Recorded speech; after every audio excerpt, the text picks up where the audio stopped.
here today, and I'm even more excited that you all decided to come. I believe that voting is one of the most powerful civic duties that we hold as students. So powerful that they don't want us to vote. They put the polling locations 5 miles from campus so we can't reach it. Half of the population that can vote are currently incarcerated. We need to vote, y'all, and I'm tired. I'm tired of our kids going to school scared. I'm tired of people who feel emboldened by our government to commit hate crimes in the places that we're supposed to feel safe. We need real leadership. We need real change. We need better.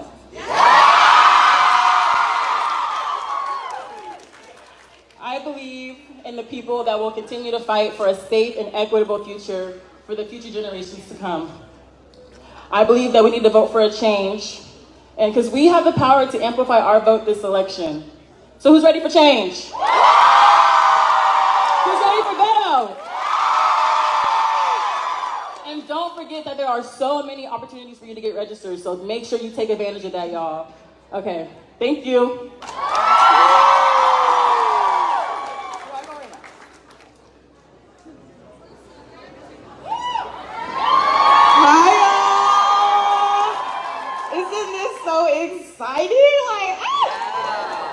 My name is Summer Davis. I'm a senior here at SHSU, and I'm also a student fellow for Students for Beto. And I'm so honored and excited to be here today and hear from our future governor of Texas, Mr. Beto O'Rourke. I am proud to be advocating for a governor who will ensure that women have control over their own bodies.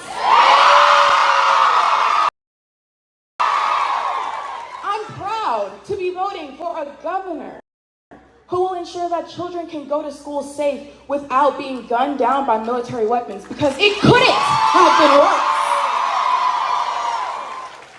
I'm grateful to be voting for someone who believes in giving Texans a living wage, because we can't survive off the minimum anymore.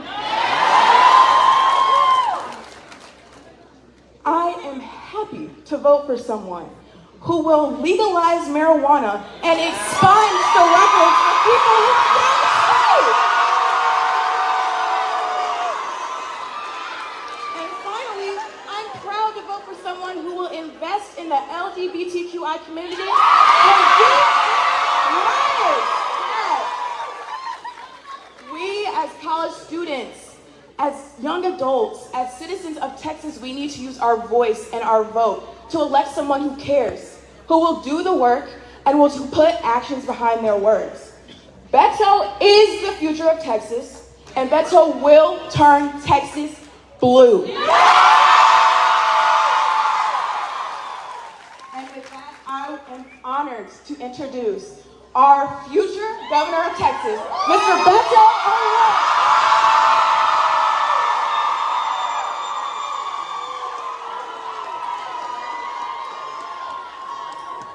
Bearcats, buenos dias. ¿Cómo estamos?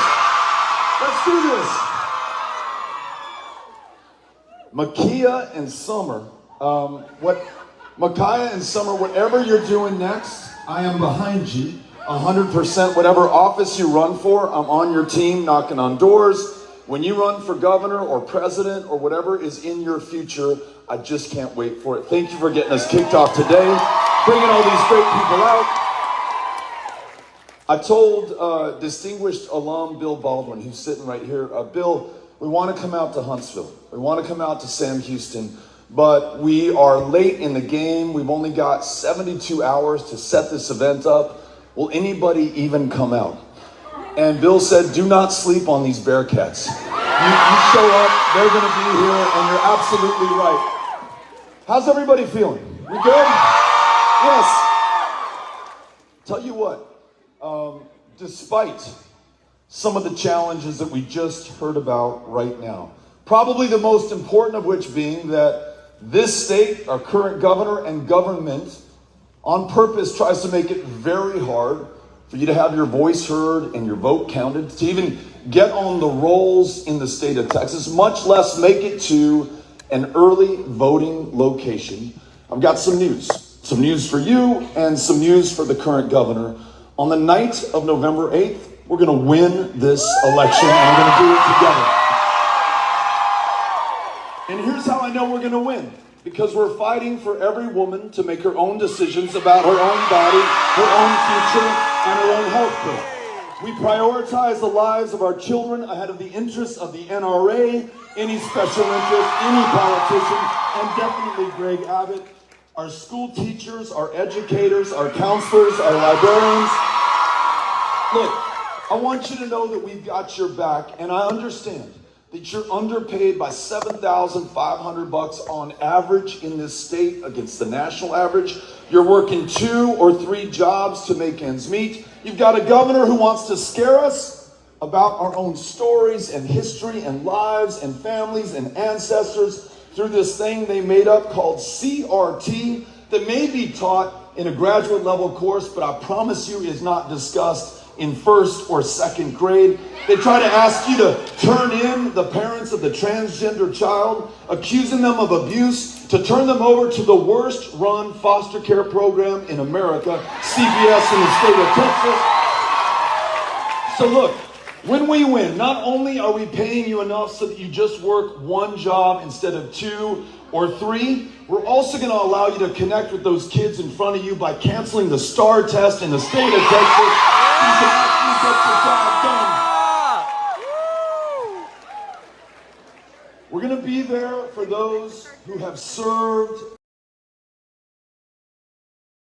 want to serve this country in uniform.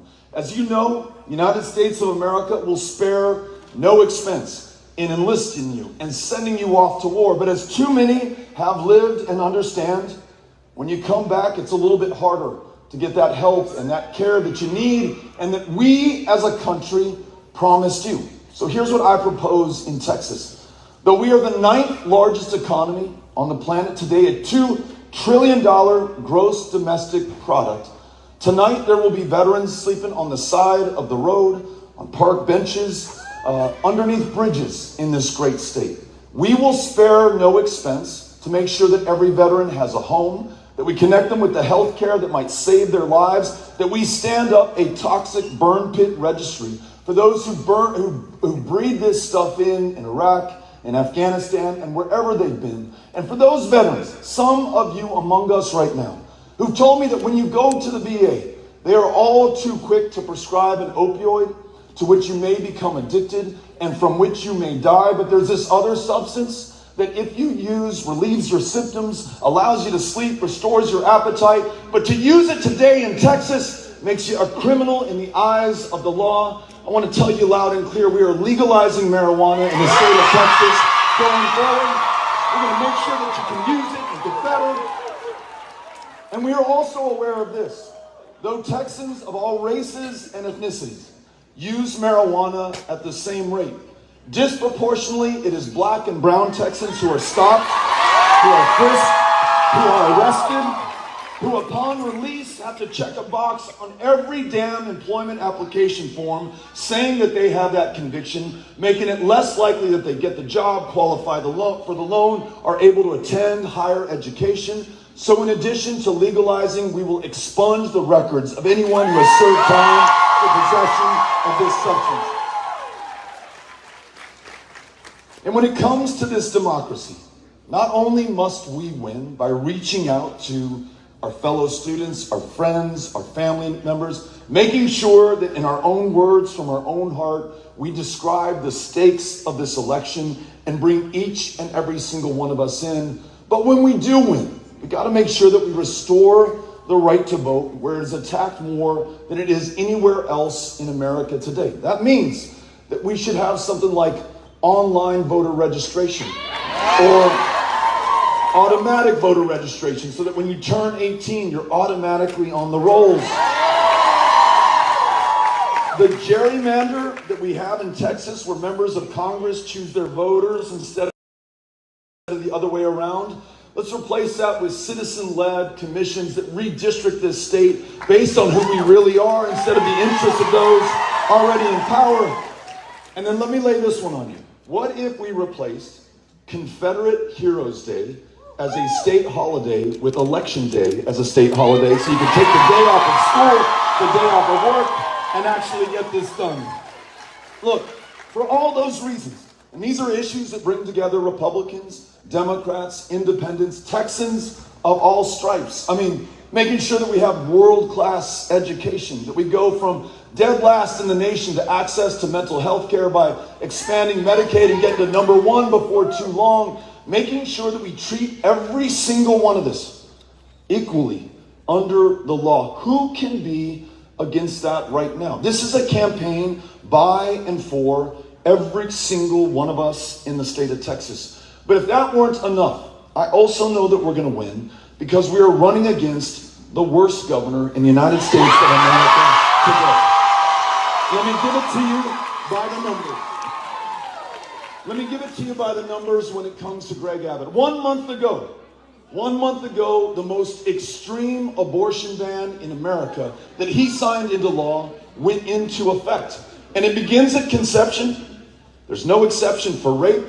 There's no exception for incest. And it happens in a state that is at the epicenter of a maternal mortality crisis that is 3 times as deadly for black women in the state of Texas right now.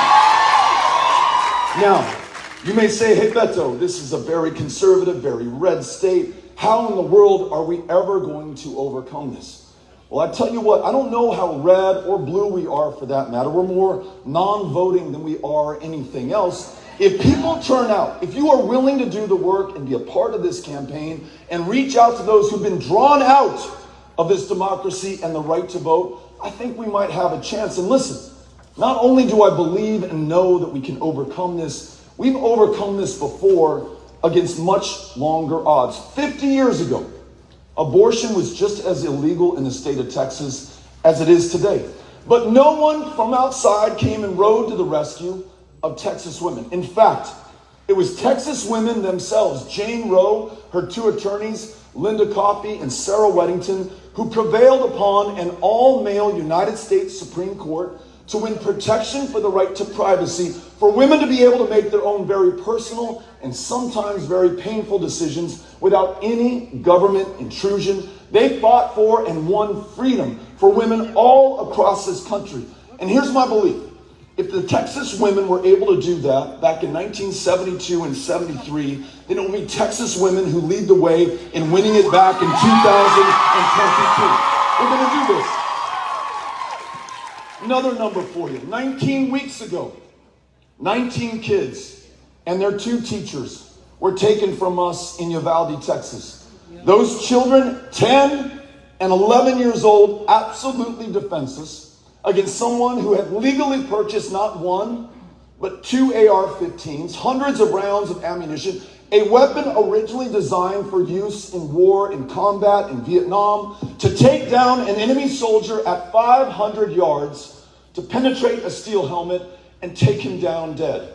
Those kids, not at 500 yards, maybe 5 feet at best, nothing on their head, but maybe a baseball cap. Their parents unable to identify their bodies except for the shoes that were on their feet. Those kids defenseless against that, defenseless against a governor who will not lift a finger to make it any less likely that any other child, including your younger brothers and sisters, will not meet that same fate in another classroom, in another community, somewhere else in Texas today.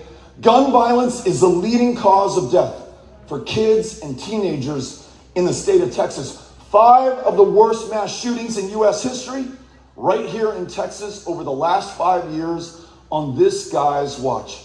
And it's not as though the answers are not in front of us. And look, I don't pretend that this is easy, but I've traveled this state. I've gone to the most rural communities, the biggest cities, listening to gun owners, Republicans, Democrats, really just everyone on this. And here's where I see the common ground, where we can come together and make progress. At a minimum, let us raise the age of purchase for an AR-15 from 18 to 21. Let's buy 3 more years for some kind of intervention. Let's have a red flag law so that if you have that firearm and are threatening to use it against yourself or someone in your school, law enforcement through due process can intervene before it's too late. And then this, it makes all the common sense in the world. a universal background check. If you buy from a gun shop today, that gun store owner has to do a background check on you to make sure that you're not going to use that firearm against yourself or someone in your family or someone in our lives, right?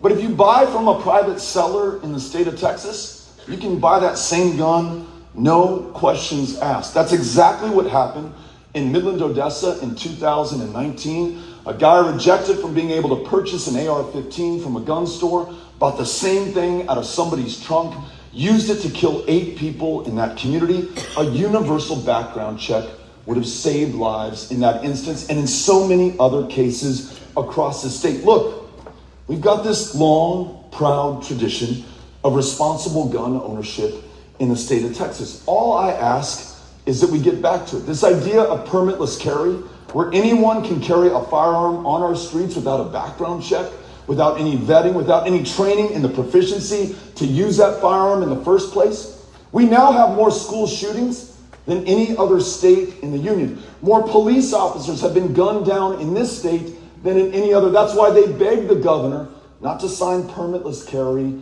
in the first place. We're going to get back to common sense and common ground. We're going to defend the Second Amendment while better protecting the lives of those in our communities, in our schools, and in our homes. Here's another number for you. It was 18 months ago that the temperature dropped right here in the state of Texas. And in the energy capital of the world, the guy in power couldn't keep the power going for the people that he was supposed to serve. While you were shivering in your homes or in your dorm rooms, as were millions of others across the state of Texas, this guy ordered the price of electricity pegged at its highest allowable rate, not for minutes or hours, but for days. Gas soon started trading at 200 times. Here he goes again, turning off the lights on the people of Texas.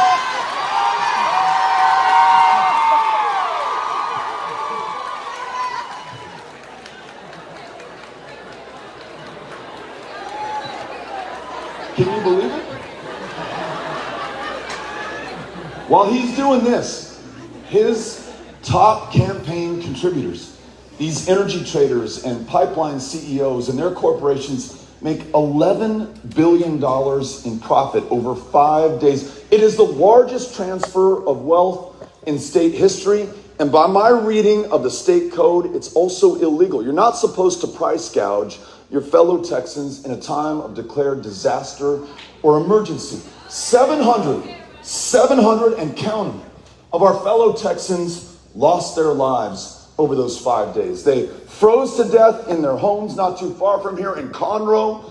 An 11-year-old boy whose mom could not pile enough blankets upon his shivering body, dead the next morning. In another community, a 75-year-old Vietnam-era veteran. I mean, this guy at 17 or 18 put his life on the line for all of us, came back to this country, raised his family, worked his job, could not charge his oxygen tank last February in his home.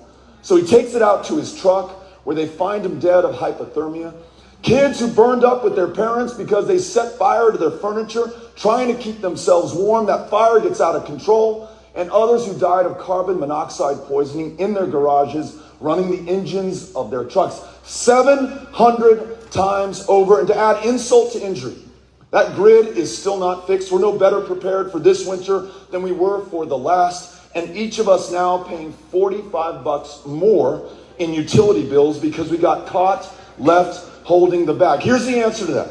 We win this election. We weatherize and winterize every part of the grid. We connect ERCOT to the national grid so we can pull down power when we need it, sell it back up when we have a surplus.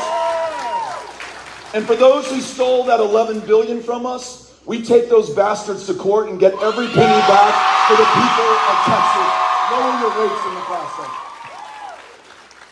This is the last number that I want to give you, and it is the number 8.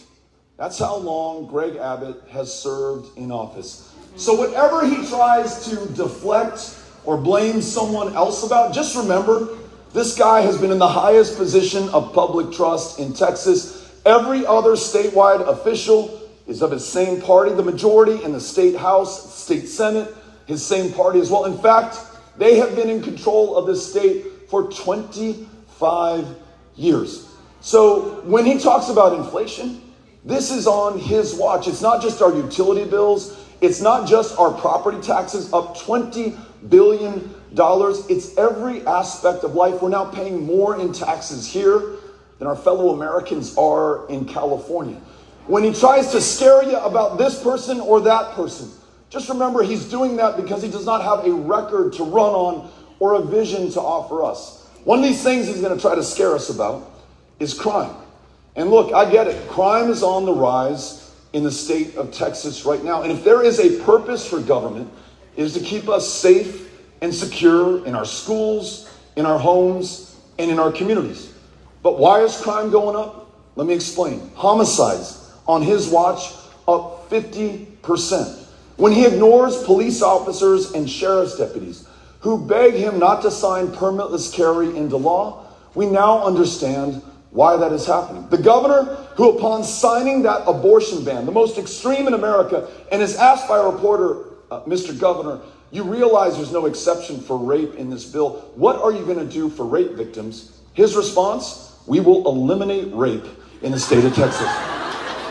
Not only has he not done that, more rapes have been committed in this state than in any other state in America. The ability to bring a perpetrator to justice has declined by half on his watch. There are thousands of untested rape kits at DPS headquarters in Austin, Texas right now.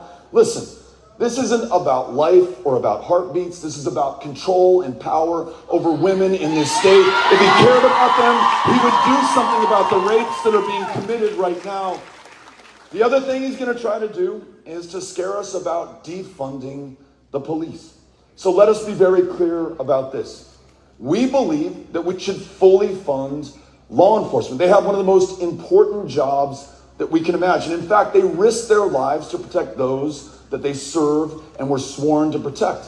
We also believe that that funding should include training to make sure that each of us is treated equally under the law, regardless of the differences, including skin color, that may exist between us.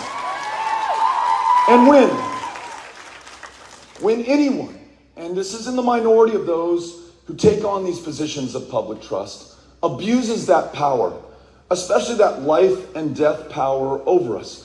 And we remember Sandra Bland and Tatiana Jefferson and Botham Jean and far too many black Texans unarmed who lost their lives while in custody or in confrontation with a police officer. There must be accountability. There must be justice, because without it, it worsens and degrades trust in our communities. People no longer report crimes, testify in trials, serve as witnesses. We have to rebuild that trust with police. We do that by fully funding, training, and holding those in these positions fully accountable for the work that they do. We are going to make sure that we get a handle on violent crime in Texas and bring it down once we win this election. The last thing, por último. You ask this governor why the grid doesn't work, and he'll try to make you scared of transgender kids. You ask him why teachers are leaving the profession by the thousands, and he'll bring up CRT. But the thing that he'll deflect to the most in an effort to distract us from the solutions that we need is the border and the people that he tells us are invading this country to come and get us. The Mexicans, the Hondurans, the Haitians. The lieutenant governor, when there were 14,000 Haitians who had not just traveled from that island, but had traveled the length of this continent from Brazil, where they were working temporarily. 14,000 refugees, scared human beings. They are just like us, right? When they're under that bridge, the lieutenant governor, Dan Patrick, goes on Fox News and he says, you know what? We let these people into this country. Pretty soon they're going to start having kids. Those kids will grow up, they'll start to vote, and they will replace us. This replacement theory that is being trafficked by white supremacists like those who are in power today, that's what drives the shooting in Buffalo, New York. That's what happened in my hometown of El Paso, Texas. On the 3rd of August, 2019, someone who had heard the former president talk about invasions and infestations and human beings described as animals, someone who heard our current governor say things like, Texans, it's time that we defend ourselves and take matters into our own hands. That's a direct quote from Greg Abbott. purchases an AK-47, drives it 650 miles from Allen, Texas to my hometown, which, by the way, El Paso, Texas, one of, if not the safest cities in America, not despite the fact that we're a city of immigrants, but because we are a city of immigrants. He posts, when he gets to El Paso, he posts online on social media that he has come to my hometown to repel that invasion of Hispanics who are going to take over and replace him as a white man right here in the state of Texas. Walks into that Walmart with a weapon of war in a community that doesn't lose more than 20 people to murder in many years. 23 people are killed in a matter of minutes. He shot and killed anyone who looked Mexican to him, who looked like an immigrant to him right now.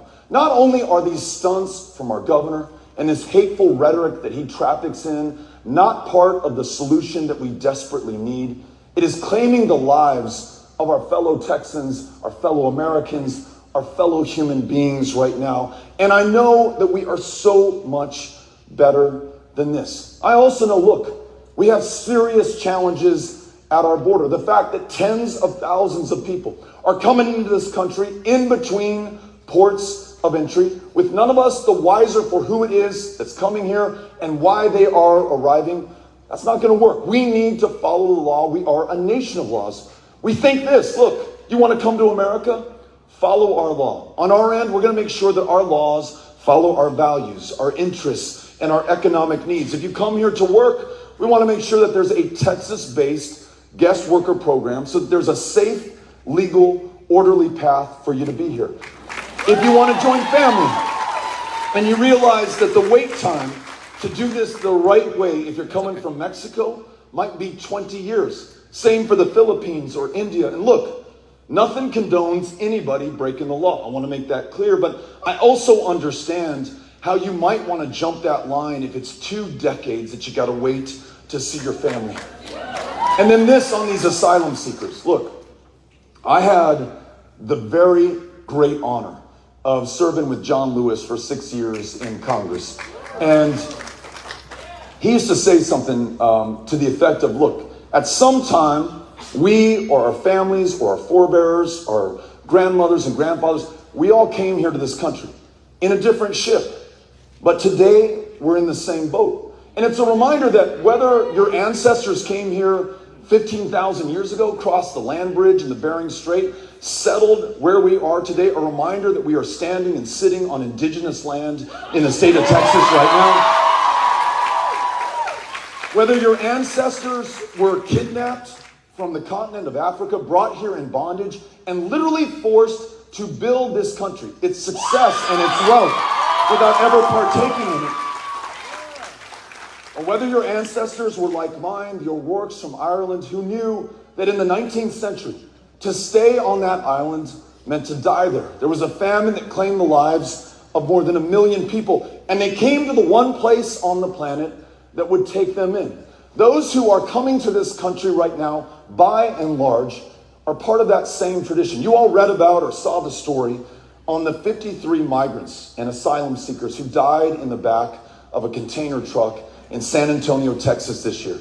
Now, we have this extraordinary power as human beings of empathy. We can think about what it would be like to be that person, and I ask you to do that, to think about what would cause you to get into the back of that truck. You probably can't do it on your own. Someone's got to lift you up, or there's a step stool. It's a conscious decision that you're making. It's hot outside. It's even hotter inside of that truck. There is no air conditioning. Now, think about the fact that you're now in that truck, and you brought your 11-year-old daughter with you 2,000 miles, the length of this continent. You're finally in the United States of America, your destination, and you must now reach down from the back of that truck, grab her hand, and pull her up inside. You don't do this for kicks. You don't do it to steal someone's job. You don't do it to come here to commit crimes. You do it because you believe it's probably the only chance you have to save her life. The fact that we're talking about these human beings as animals, as an infestation, as an invasion, when all they are trying to do to survive, that is not who we are. That may be Greg Abbott. That is not the people of Texas. I want there to be, and we will do this when we win, a safe, legal, orderly path for those who want to come here, who can go nowhere else on this planet. We vet them, we do background checks, we make sure they are not going to pose a danger to us, and then we want them to be here to succeed, not only to do better for themselves, but to do better for all of us. There is no state that better understands this, that can lead on this, than the state of Texas. And ladies and gentlemen, we are going to get this done.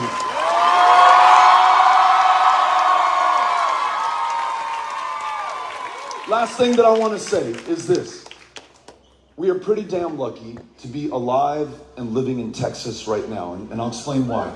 All these challenges that I just described, our generation is the one lucky enough to meet them and to overcome them. Very few American generations get this chance. Go back to 1776, and that generation that fought for freedom and democracy, although let's remember, democracy and the right to vote was reserved for white men who owned property at that time, and property could include fellow human beings. So fast forward to 1865, where that question is decided, at least in part, at that courthouse in Appomattox.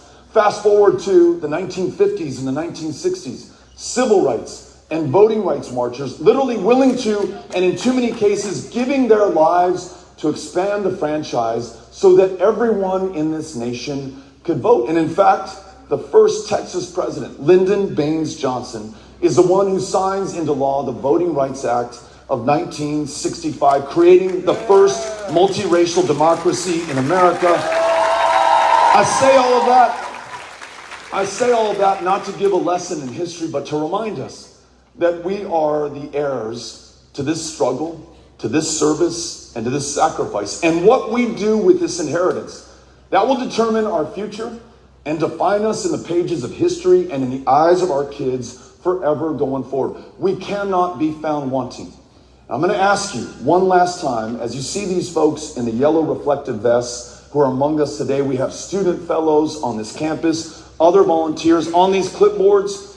They have opportunities for you to sign up and go meet the people who can decide the outcome of this election. And won't it be some pretty powerful, profound, poetic, political justice if the very people drawn out of this democracy are the ones that we bring in and they win this for us as the margin of victory on election night, November 8th, 2022. You all ready to do this? We're going to make history, we are going to change history, and we're doing it right here at Sam Houston. Let's go, Bearcats! Les agradezco, muchísimas gracias. Nos vemos la próxima vez. Here we go. Let's do it.